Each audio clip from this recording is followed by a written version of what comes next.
Fue director del Departamento de Productos Interiores de la Escuela Superior de Diseño ESDI en Barcelona entre el 2007 y 2013. Coordinador de diseño del Campus de Verano de las Artes de Guía y promotor de Proceder, programa canario de ecodiseño para el desarrollo local. Es doctor en Bellas Artes por la Universidad de La Laguna y posgraduado en ecodiseño por el ISADA. Bueno, buenas tardes. Gracias, Alba, por la presentación. No sé si se ve bien. ¿Todo el mundo ha tomado café? Sí. Bueno, como vamos, estamos en familia, y para no quitar tiempo a los compañeros, que vamos con un poquito de retraso. Primero, gracias por venir, agradecer a la organización, y personalmente a Alberto, a Alba, también a María, que sé que está por aquí detrás de esto, a toda la gente que ha hecho posible estas jornadas. A mí cuando me dijeron que me invitaron a participar, el problema es que me lo dejaron muy abierto. Al principio era, bueno, habla de arte y paisaje, habla de arte y territorio. Y al final me pusieron el título de, bueno, pues acciones y miradas, ¿no? Y esto es peor porque cuando tienes el título abierto, vamos, que estamos pasando lista. Entonces, bueno, con la excusa de que me dejaron el título tan abierto de paisaje cultural, acciones y miradas, pues casi me dieron licencia para desfasar, que es lo que mejor se me da. No centrarme en nada, me cuesta mucho sintetizar, pero me apetece compartirlo en fresco, ¿no? Un poco abrir la cocina y mostrarles los pucheros al fuego de proyectos hechos, dudas, cositas relacionadas con trabajo del paisaje desde el diseño. Yo hice Bellas Artes y sobre todo me dedico a la enseñanza en diseño y comunicación. Entonces, cuando estaba agradeciendo a María Benítez, que también porque hace 12 años fue una de mis jefas en lo que para mí fue la principal escuela de mirar el paisaje desde un punto de vista cultural, educativo y valorando el potencial que tiene la imagen y la comunicación en la educación del territorio. Hay quien dice, seguro esta mañana, con las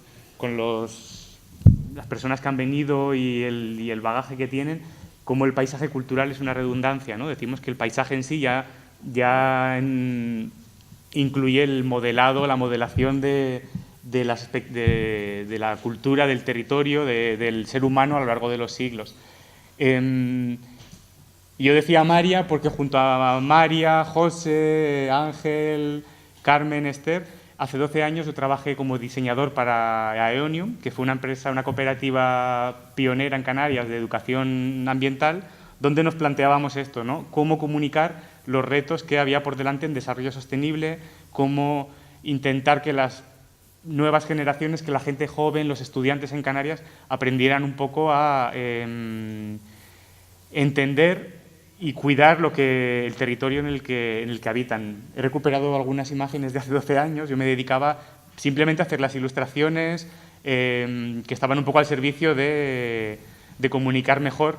Por ejemplo, cómo explicar a los niños el cuento gigante, la importancia del lagarto gigante de La Gomera, el peligro de extinción, y cómo darle un toque o buscar metáforas que fueran fácilmente comprensibles para el público en general. Entonces, por eso digo que Alba me presentó con lo de haber pasado por la universidad, porque hoy en día ya no es un lujo, es una cosa que es muy fácil que todos estudiemos o que podamos pasar por la universidad, pero yo considero que el haber estado en Aeonium fue un poco mi máster para vincular diseño y territorio, así que ahora que está aquí una de las protagonistas se lo agradezco en persona. Y un poco nos encargábamos, una de las cositas que he visto, que he recuperado, todas las mesas que hay por allí de parques nacionales, parques rurales, etcétera. Este era el reto, cómo por medio de la imagen poder llegar a la gente y poder, si el paisaje lo entendemos como un libro abierto, cómo alfabetizamos no solo la mirada, sino los sentidos, cómo nos alfabetizamos como ciudadanos en el territorio. Por ejemplo, esta iniciativa que partía de los vecinos de Anaga, me parece, poemas de Fernando García Ramos, y la simple propuesta de hacer un recorrido que se llamara Anaga, Senderos de Poesía, donde la clave de lectura no es únicamente la naturaleza, sino una clave poética de lectura más metafórica.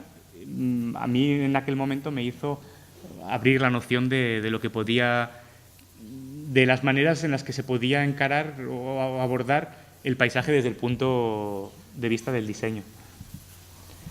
Y como diseñador, una cosa que me llamaba la atención, yo vine a estudiar aquí con 20 años, era la relación que tiene entre la imagen que proyectamos y lo que somos. Una cosa que siempre me ha llamado la atención es que en Canarias se proyecta, o por motivos turísticos también, una imagen de paraíso, una imagen de territorio idílico al que visitar, y para el que viene de fuera muchas veces viene con la promesa de un folleto sin saber si esa palmera torcida con esa arena blanca corresponde a la realidad o no, ¿no? Y yo en aquellos años también me planteaba los logotipos que había, que me ha costado mucho recuperarlos porque ya han desaparecido de Google, que curiosamente, siendo Canarias un territorio como es punto caliente de biodiversidad a nivel mundial, nos encontrábamos con las imágenes que promocionaban Canarias en el mundo entero y la flor estrella, que es muy bonita, por cierto, pero es la estrelitzia, que es, o el ave del paraíso, que igual viene por ahí, la metáfora de ave del paraíso, pero que viene de Canarias. Yo no sé si esta mañana han hablado de esto, si dicen que sí pasó rápido, porque si no me... Pero a mí, no, era una cosa que siempre me llamaba la atención, cómo un sitio donde hay tal vergel y tantos endemismos, se utiliza algo.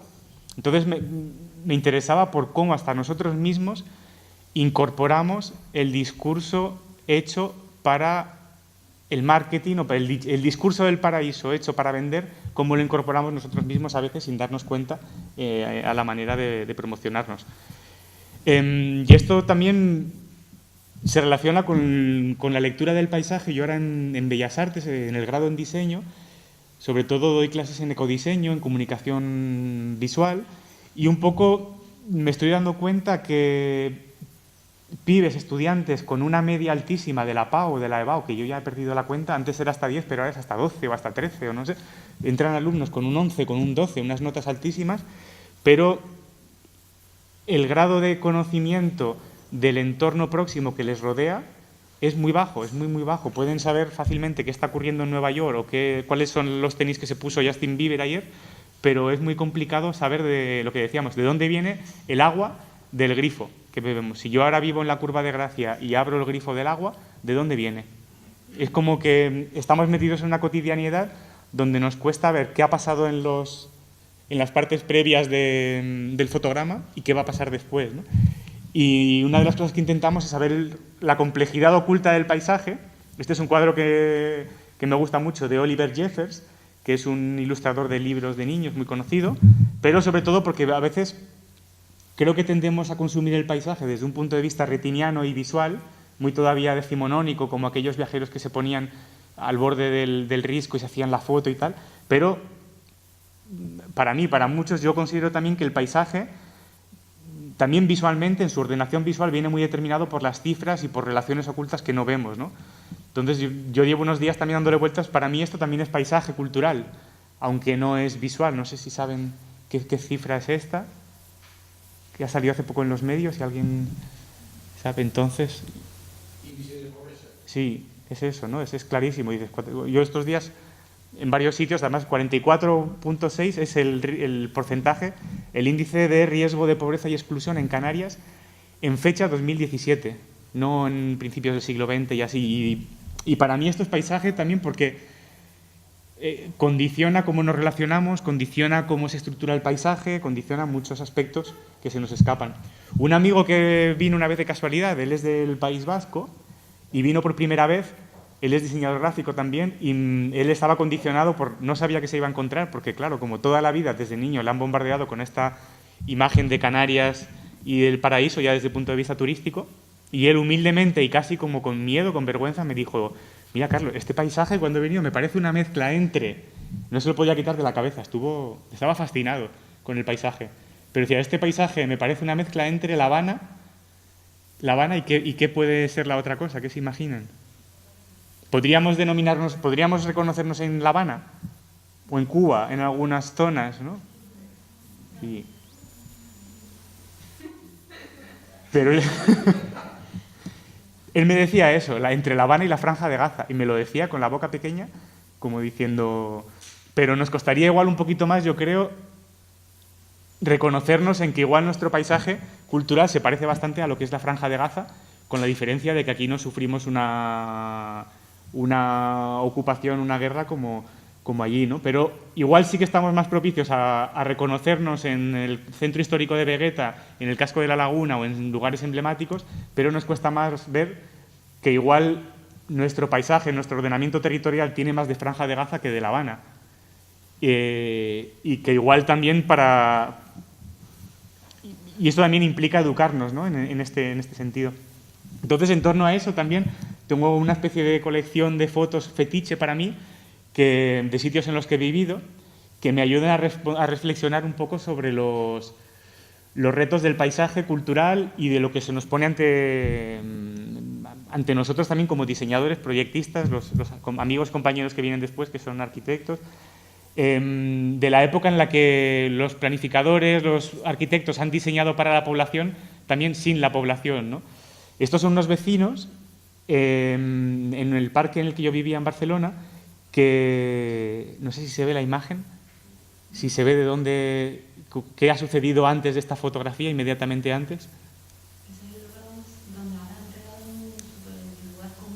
Sí, esto es el Forat de la Vergoña o el Pou de la Figuera, que es una placita que iba destinada a aparcamiento, pero la lucha vecinal hizo que se respetaran las demandas de los vecinos y se hiciera una plaza con jardines, parques. No sé si alguien más es de Barcelona o ha vivido por aquí cerca. Entonces, pero no sé si se ve que a la valla que protege, entre comillas, el parque, le falta un listón. No sé si pueden ver dónde ha ido a parar ese listón que le falta. Vale. Sí. Entonces, a mí esta imagen me ayuda mucho porque, claro, si yo voy aquí, los niños, el columpio es para 2 personas, pero son 4 amigos y los 4 quieren jugar juntos. El diseño, vamos a decir, es de código cerrado, no se lo permite. Entonces, ¿cómo hacen para ellos desbordar lo que les es dado y de manera creativa proveerse de los medios necesarios para poder jugar los 4 y que ninguno de los 2, o que 2 de los 4 tengan que quedarse turnándose o empujar? Todos quieren jugar al mismo tiempo, ¿no?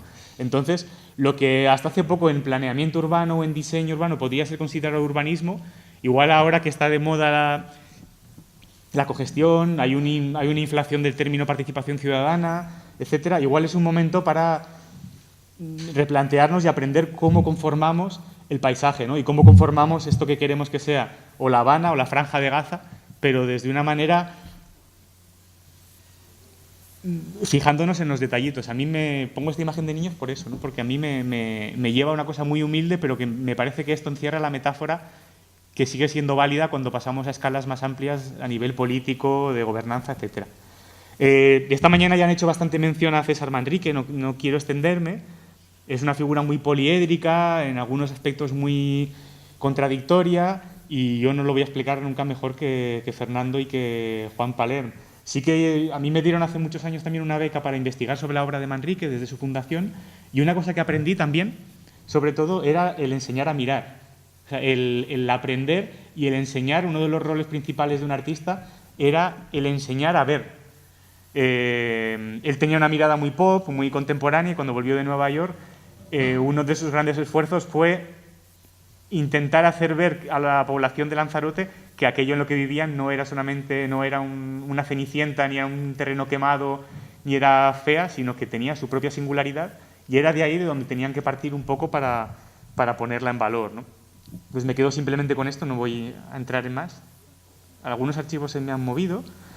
Y también un poco en cómo, con elementos descartados por la cultura material imperante, humildes, reciclados de restos de barcos, se ponían un poco al servicio, como en un ensayo, de mostrarnos que era posible repensar nuestra cultura material. Está claro que podríamos decir que esto está al servicio de la cultura del espectáculo, de la cultura del turismo, pero sí que a nivel de laboratorio de ensayo me parece que apuntaba ciertas cositas, como aquí el poder cocinar con el propio calor que hay a pocos metros en el subsuelo, que como laboratorio sí que nos dan muchas pistas para ver cómo podríamos reinventar o repensar la cultura material cotidiana. De aquí me doy un saltito a Barcelona, que estuve también unos años viviendo allí, y como ni Alberto, ni Alba, ni María, ni nadie me puso trabas de qué hablar, allí también desde el punto de vista del diseño trabajábamos mucho con diseño para la artesanía. Estuvimos varios años trabajando con unas compañeras de los Pirineos el colectivo Chisqueta, Obrador Chisqueta. Chisqueta es una raza de lana catalana que se está perdiendo porque no puede competir con la calidad de la lana de las ovejas merino australianas y así. Entonces, este colectivo de Bellas Artes, principalmente, lo que hizo, entre otras muchas cosas, de revalorizar el sector primario, de poner en común a artesanos, pastores, etcétera, era la lana que se estaba tirando por toneladas, con el consiguiente deterioro del paisaje, contaminación y pérdida de oportunidades de empleo. Lo que hicieron fue hacer un experimento de cómo la lana se estaba trabajando antiguamente, formar a artesanas, formar a gente, consiguieron crear una asociación y volver a dinamizar la zona a partir de nuevos productos. Nosotros estuvimos también allí aprendiendo, formándonos, y esto luego lo trasladamos a las aulas para hacer partícipes a los alumnos que teníamos de diseño de cómo era esto posible.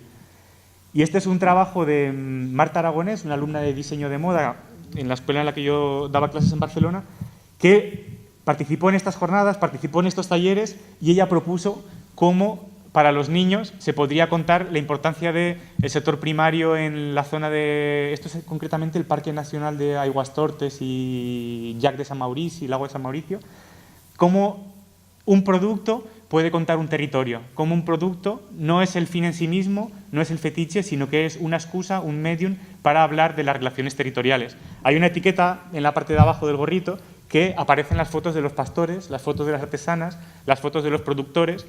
En suma, a lo que aparece es una trazabilidad de qué ha pasado antes del producto, de qué manera este ovillo de lana nos liga con el territorio. En la misma línea, un alumno de diseño de producto que tutoricé también pasó una época allí, estuvo dándole vueltas a la lana, de cómo hoy en día la lana de esa zona puede traerse para un lenguaje contemporáneo y usos contemporáneos. Acabó ganando el premio. Su trabajo final de carrera fue medalla de oro de estudiantes de diseño a nivel estatal, y él lo que propuso fue un capazo. Estuvo haciendo una investigación también de contaminantes tóxicos, químicos, personas con hipersensibilidad a tejidos, y él, sobre todo, lo que hizo fue prototipos de cómo la lana de los Pirineos y de cómo un territorio puede recuperar aquello que la definió, también que definió su paisaje a nivel productivo, encarnado en un producto actual, ¿no? Aquí está Jenis. Es un homenaje.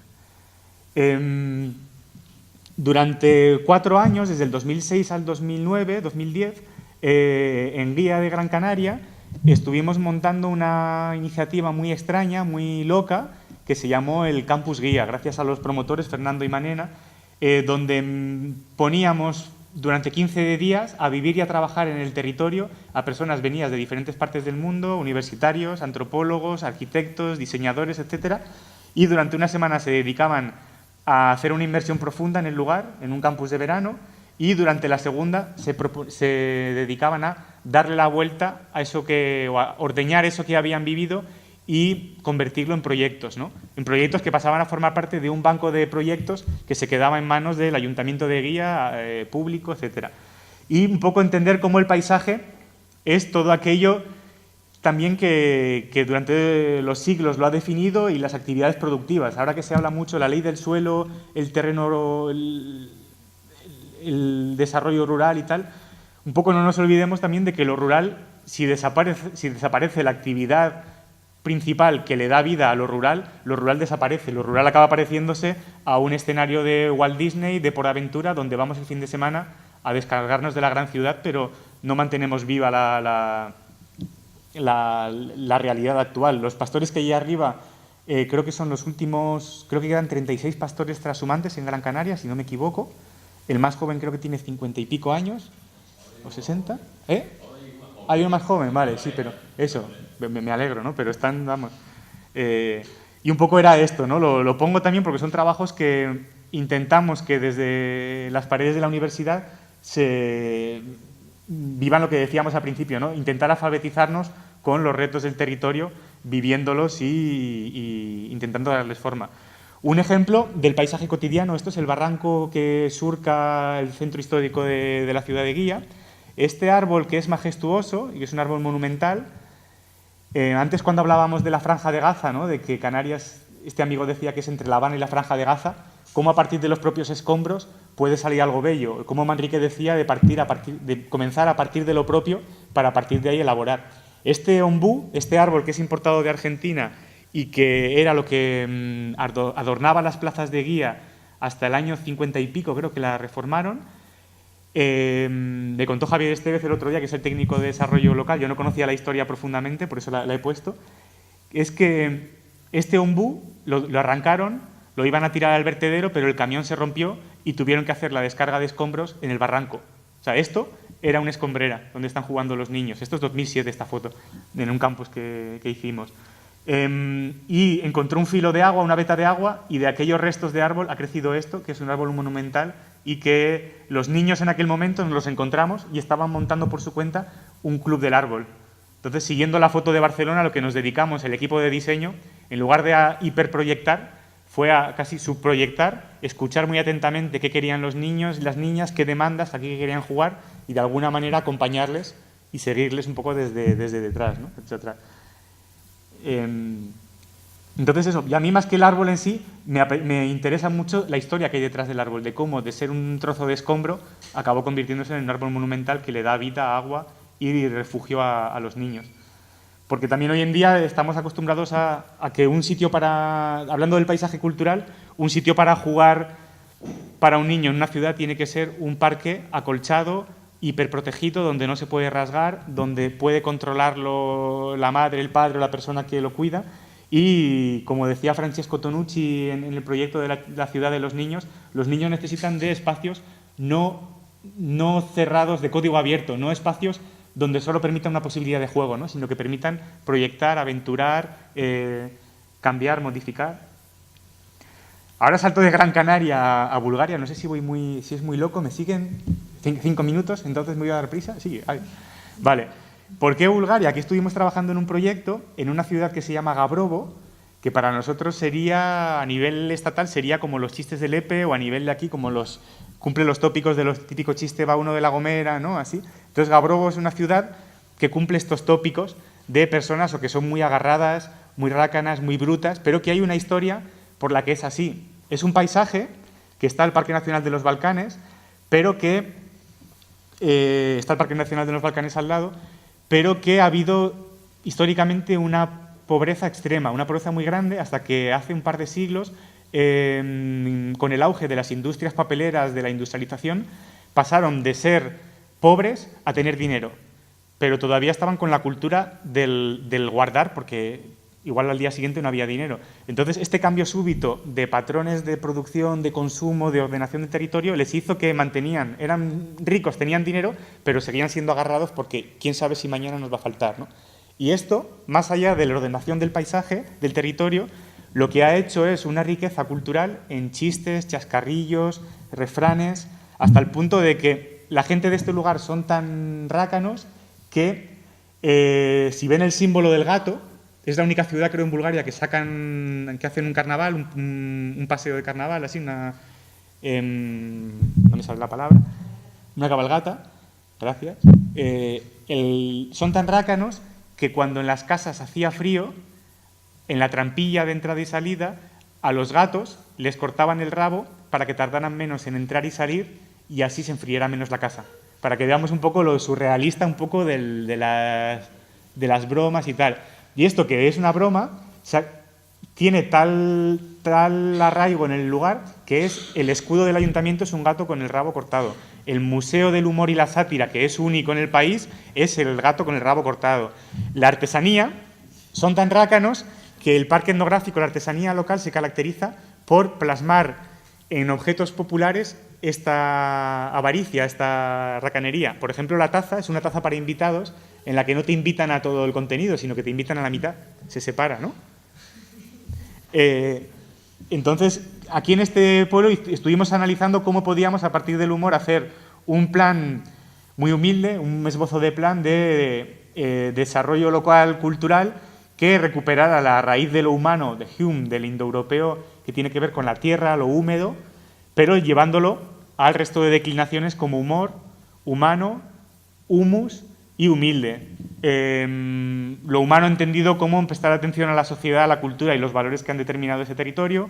Humus, tener en cuenta el ciclo de vida, tiempo y proceso. Y humilde, hacer que el proceso de implementación de este plan, etcétera, fuera lo más horizontal posible, ¿no? Fuera humilde.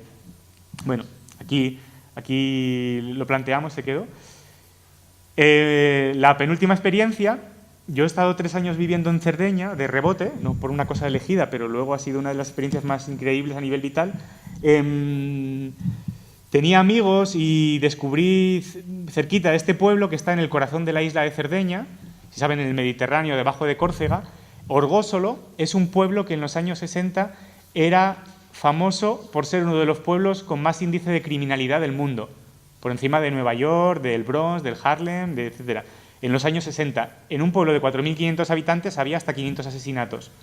Esto está en la Wikipedia, a mí me lo habían dicho de palabra, pero vamos, está contrastado. Y al mismo tiempo es una zona donde hubo mucha militarización, muchos campos de experimentos con materiales radiactivos, etcétera. En los años 60, el profesor local, Francesco de Casino, empezó con la población y los estudiantes a pintar murales para quejarse por la militarización de la zona, para quejarse por dar la cara y decir ya basta de mafia y ya basta de vendetta, para quejarse por luchar contra la ignorancia. Esta isla, a pocos kilómetros de aquí, nació Antonio Gramsci, ¿no? Un ilustre teórico del comunismo, del socialismo de los años 30. Entonces, todo está influido de esto hasta el punto de que hoy en día, Orgósolo, un pueblito de 4.500 habitantes, la gente desvía su curso para ir a este pueblito a ver los murales, ¿no? Porque ahora hablan de derechos humanos, es un libro abierto, lo que decíamos al inicio, es un paisaje con las hojas abiertas para que la actualidad esté en los muros y no en los libros únicamente. Y lo quería reseñar. Por último, lo más fresco en lo que estamos así trabajando, iba a poner un vídeo, pero como lo pueden ver en internet, ya me lo salto, es, no sé si esta mañana lo han comentado, pero en Gran Canaria hay una propuesta de candidatura a Patrimonio Cultural de la Humanidad de la UNESCO, a ver si lo digo todo, de lo que sería la Cumbre de Gran Canaria, cuya denominación han puesto Risco Caído y Espacios Sagrados de Montaña de Gran Canaria. No sé si la conocen, si ha salido esta mañana, sí, básicamente, sí. Entonces, sí. No salió, vale, yo como ves, venían personas de Gran Canaria. Entonces, lo interesante de esto, aparte de que hay una riqueza arqueológica increíble, única, etcétera, a mí lo que me fascinaba a nosotros en el equipo es lo inmaterial. Realmente esto es la cueva de Risco Caído, que ha sido el hallazgo de los últimos años gracias al arqueólogo Julio Cuenca, donde una bóveda excavada de manera artificial, por un orificio que se ha visto que está excavado de manera artificial, de manera intencionada para hacer pasar la luz con un determinado efecto y proyectar una determinada forma, se cree que marcaba los calendarios de cosechas, de fecundidad de la población aborigen, y esto es como si nos hubiera llegado un legado, una película que no sabemos todavía interpretar. Es como si nos hubiéramos encontrado una bobina de una película perdida que la tenemos ante nuestros ojos, que estamos viendo lo mismo que veían hace 500 años, una civilización que estuvo 1500 en un régimen de aislamiento, con una tecnología muy superior a la que el territorio les podía proveer, porque no podían utilizar el metal, etcétera. Y es una luz que se proyecta sobre triángulos púbicos, cazoletas, y todavía son todo enigmas, ¿no? Entonces es un poco el ámbito estrella de esta candidatura. El vídeo lo pueden ver en internet, es un vídeo de 5 minutos muy interesante, poniendo Risco Caído, Espacios Sagrados de Montaña. Y nosotros lo que estábamos llevando aquí a cabo en el equipo de asesoría técnica, desde la empresa App Ciudadana, con los que colaboramos, es primero informar a la población que toda la vida también han vivido ahí, pero que no son conscientes muchas veces, no somos conscientes de la importancia de los valores. No solamente el yacimiento arqueológico, sino, como decíamos, la transhumancia que está a punto de desaparecer, el paisaje modelado en torno a bancales o cadenas, como los llaman allí, o bocaos, que nos habla de una relación del ser humano con el territorio, inscripciones líbico-bereberes, regímenes de habitación en cuevas trogloditas que han pervivido hasta el siglo XXI, que sigue habiendo comunidades que viven así. artesanía, etcétera. Entonces, no solamente el paisaje desde el punto de vista retiniano visual o desde el punto de vista fetichista material, sino que es todo el compendio. Y, por último, los celajes que llaman, ¿no? Allí el cielo como elemento inmaterial, por eso la imagen anterior del risco caído, el papel que juega la luz, lo que no vemos, o sea, lo que no podemos tocar, en los ritos y en los calendarios lunares. Lo que estuvimos esto es el sábado pasado en Barranco Hondo, ya acabo aquí, donde estuvimos primero informando qué es la candidatura de risco caído, porque es posible que la gente, legítimamente y cansada de tanto proyecto participativo y tanta cosa, decida que no quiere, que igual prefiere que no le proteja la UNESCO. Porque el año pasado vinieron con la reserva de la biosfera de Gran Canaria. Hace 2, un proceso participativo, pero para el Parque Rural del Nublo. Y aquí está pasando lo mismo, ¿no? A veces sometemos a la población a procesos de participación ciudadana, pero a veces, yo creo que a veces nos excedemos y caemos en el riesgo de utilizarlos de cobayas o de agobiar, ¿no? O de llamar a la puerta continuamente. Pero lo que nos dimos cuenta, estos son algunos de los reportes del proceso, y con esto me quedo, que es que al entrar a este primer encuentro ciudadano, el conocimiento de la gente sobre lo que se va a presentar a la candidatura eran las estrellitas que podemos ver, que es, no sé nada de la candidatura, sabría decir algo pero poco, en la mayoría, me atrevo a hablar del tema pero tengo algunas dudas, tengo bastantes claras las ideas y sabría explicar bien. A la entrada del lugar, la mayoría de la gente, las estrellitas, se posicionaban así. En 4 o 5 horas que hicimos de sesión por la tarde, cuando salió la gente se encontraba así, simplemente con una sesión, ¿no? Muchas veces somos como peces en el agua, pero no sabemos qué es el agua, ¿no? Porque este patrimonio cultural, este paisaje nos ha acompañado toda la vida y sabemos qué es, pero no sabemos nombrarlo, no sabemos interpretarlo, ni sabemos muchas veces comunicar el valor que tiene, ¿no? Entonces, voy a dejar aquí la hora, pero sobre todo reflexionar esto, que está siendo un proceso de aprendizaje, esto de risco caído, el proceso participativo, lo vamos a llevar hasta diciembre, enero, y compartir también el mirar el paisaje, el territorio desde el punto de vista inmaterial, ¿no? Todo aquello que, como la luz, que es tenue, que es voluble, que aparece y desaparece, pero que deja un rastro muchas veces igual o más profundo que el material. Y gracias por la atención. Casi no les veo porque me está dando la luz en la cara, pero espero que no se hayan dormido, ¿no?